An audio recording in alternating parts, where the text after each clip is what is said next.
A senhora de Busan foi embora. Este está morrendo, pensou Eugênio. As almas belas não podem ficar muito tempo neste mundo. Realmente, como se poderiam aliar os grandes sentimentos a uma sociedade mesquinha, pequena, superficial? Oi, eu me chamo Calma Rangel e essa é a frase que resume praticamente todo o Pai Goriot. Este livro foi publicado originalmente em 1934 na Revue de Paris e posteriormente ajuntado em livro em 1835. Ele é basicamente um romance que estabelece as bases da comédia humana de Balzac.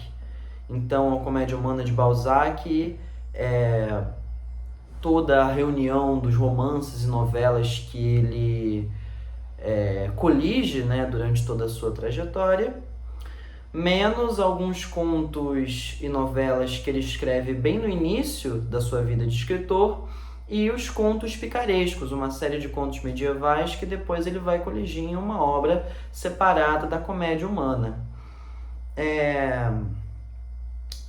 O Pai Goriot é um livro que basicamente trata de não apenas do Pai Goriot, mas de uma série de personagens.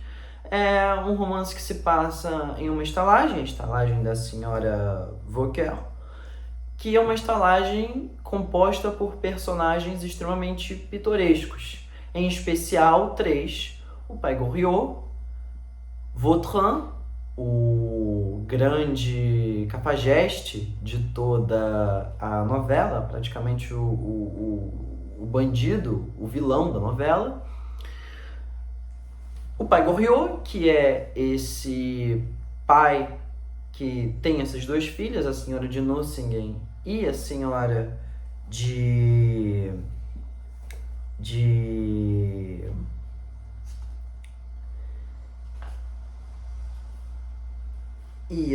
Restaud, e Eugênio de Rastignac. Quem é Eugênio de Rastignac?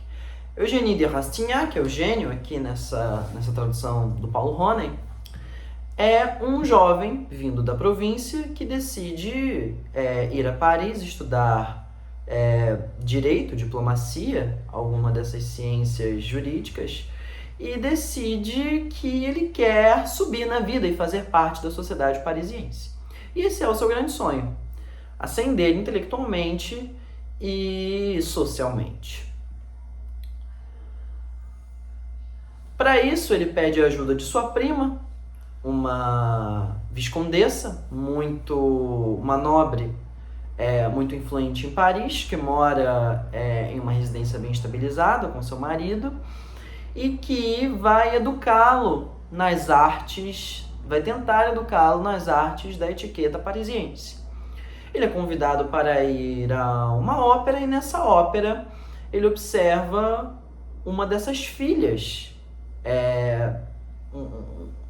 uma menina que dá a ele uma certa atenção, e que posteriormente nós iremos descobrir que essa filha, na verdade, era filha do Pai Goriot. O Pai Goriot é esse homem que no início da sua chegada à estalagem tinha uma certa nobreza envolvendo sua personagem, um comerciante de grãos, muito influente na província francesa, que se muda para Paris, e que depois, ao viver na miséria e no eterno entra e sai de duas mulheres no seu apartamento, ele fica taxado como um grande idiota, um grande aproveitador. Nós vamos descobrir que ele tem duas filhas, essas senhoras de Nucingen e a senhora de Restaud. E a relação com essas duas filhas é uma relação extremamente abusiva. As duas o engolem até o último grão, em vestidos, diamantes, passes para o teatro. Eugênio de Rastignac, ao saber, por meio do Pai Goriot, que essas filhas muito o amavam e muito o queriam bem, ele decide se colocar como o amante da Dulcina. O que dá certo, Dulcina é a senhora de Nucingen.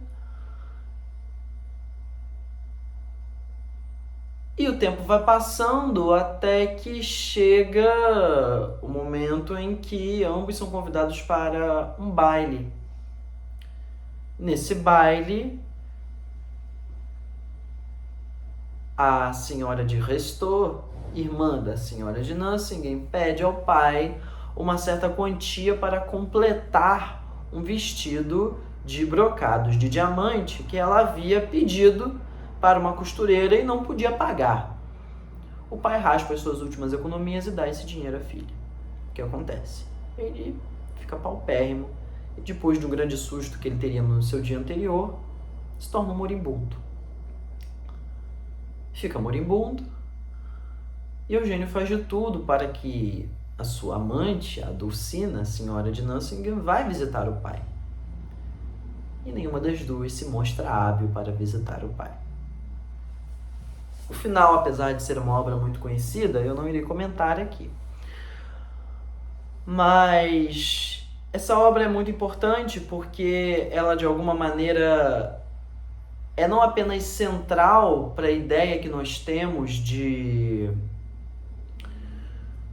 romance realista do século XIX, mas sobretudo porque ela é capaz de analisar um aspecto da cultura ocidental que não é muito bem levado em conta nos dias de hoje, que é o direito à herança e até que ponto a propriedade familiar é um direito do indivíduo. Isso foi muito questionado por Engels no seu Origem da Família, da Propriedade Privada e do Estado, em que Engels põe em xeque a ideia, sobretudo a ideia de formação da lógica patriarcal, que advém do aprisionamento das mulheres desde o homem primitivo, mas especificando-se em sua prática em Grécia e Roma, e que perdurará até o anos em que Engels está escrevendo, que é o século XIX. E o direito à herança seria, por sua vez, um direito baseado não apenas na acumulação de capital, mas um direito que não é um direito porque é um direito que se baseia na acumulação de propriedades e de bens reféns de uma lógica de exploração e de poder daqueles que sempre foram explorados pela burguesia, o proletariado, desde a sua origem após 89, após a queda da nobreza.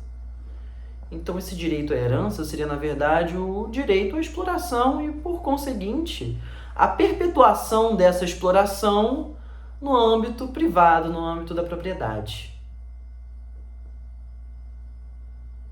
Isso é colocado em xeque aqui em Pai Goriot, sobretudo pelo fato de que as filhas elas não observam a diferença do âmbito familiar, de origem, pai, filha, e do âmbito familiar, matrimonial, esposo, esposa. De modo que a lógica de perpetuação da propriedade é tão profunda que elas acreditam terem direito a toda a propriedade, a todo o lucro do pai. Pai Goriot fale porque ele decide empenhorar a um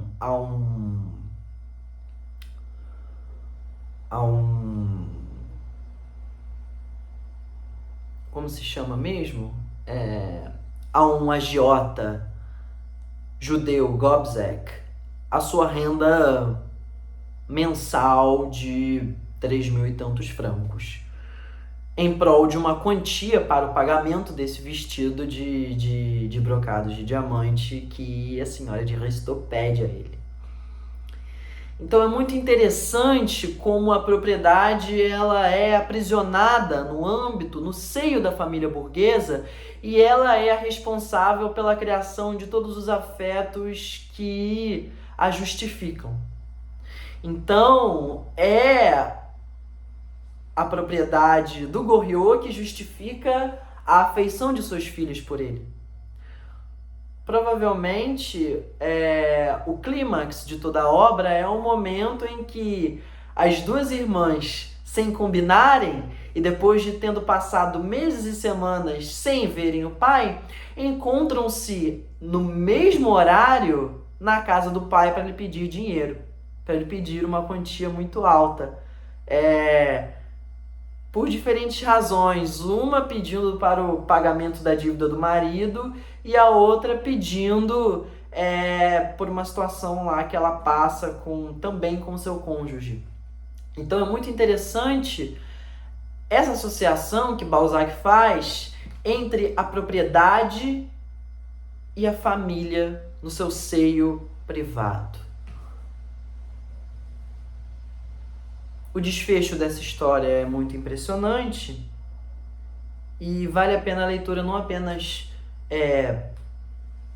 dentro dessa lógica da propriedade, mas dentro também da análise de como que se dá, por exemplo, o papel da hipocrisia, como que, por exemplo, no personagem do Vautrin, nós temos ali espelhada através, inclusive, de uma nota de rodapé muito interessante, colocada aqui pelo Paulo Roney, a completa impunidade diante de um personagem burguês e a completa criminalização de um personagem tido como marginal, que é o Vautrin. E mesmo ele sendo o vilão da história, como que ele é apenas um joguete na mão desses burgueses que, na verdade, comandam Paris, comandam a França e que, infelizmente, nos comandam até hoje. Bem, Honoré de Balzac,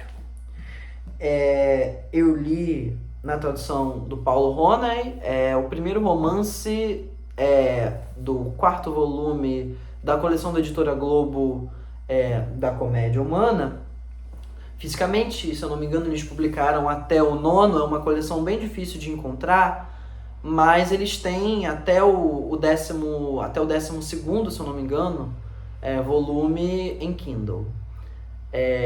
A tradução do Paulo Roney é uma tradução sem comentários, a tradução dele é fantástica. Eu já havia tentado ler anteriormente Honoré de Balzac, mas eu havia começado pela Mulher de 30 Anos, numa edição da Penguin, com um texto inclusive muito bom acerca do romance, escrito por uma intelectual que eu admiro muito, que é a Eliane Robert de Moraes. Entretanto, eu não gostei do livro, achei muito confuso, achei o livro sinceramente mal escrito. E depois eu fui ler a introdução do Balzac para a Mulher de 30 Anos e ele verdadeiramente diz que esse é o pior livro para se começar a ler Balzac. Então eu decidi reencantar-me por Balzac, a começar pelo Pai Goriot, e acredito que foi a melhor opção, a melhor coisa que eu poderia ter feito. Eu recomendo para todos aqueles que querem se encantar por Balzac, o que aproxima Balzac de outros escritores maravilhosos do século XIX, como Dickens e Dumas, é justamente essa capacidade da criação de tipos, de personagens extremamente caricatos que representam a sociedade do século XIX em sua constituição. Bem, eu me chamo Calma Rangel, eu sou estudante de museologia na Universidade do Rio de Janeiro e eu estou começando esse projeto de comentar clássicos rapidamente, sem nenhuma pretensão. Todas as datas que eu disser aqui são aproximadas, então se vocês quiserem algo mais preciso, vocês podem correr atrás dessas informações. Eu não tenho formação em letras, nem nenhum tipo de formação. Aqui são as impressões unicamente de um leitor que se aventura pelo mundo dos clássicos e pelo mundo da literatura e que gostaria de compartilhar suas impressões de leitura. Isso não é um canal para especialistas, mas é um canal para pessoas que gostam de pensar. Isso se eu for para frente com esse projeto, é evidente. Então, de qualquer maneira, eu agradeço a atenção. Está feita a recomendação. Esse quarto volume é muito difícil de se encontrar em sebos ou em livrarias físicas, mas é muito fácil de se encontrar. Eu já vi aqui no Rio de Janeiro, quem é do Rio de Janeiro, na livraria Argumento e na Travessa muitas vezes, o Pai Goriot na ediçãozinha da Penguin, que também é muito boa. Então, foi isso. Se vocês quiserem, vocês podem fazer os seus comentários aqui embaixo. E muito obrigado. Até a próxima.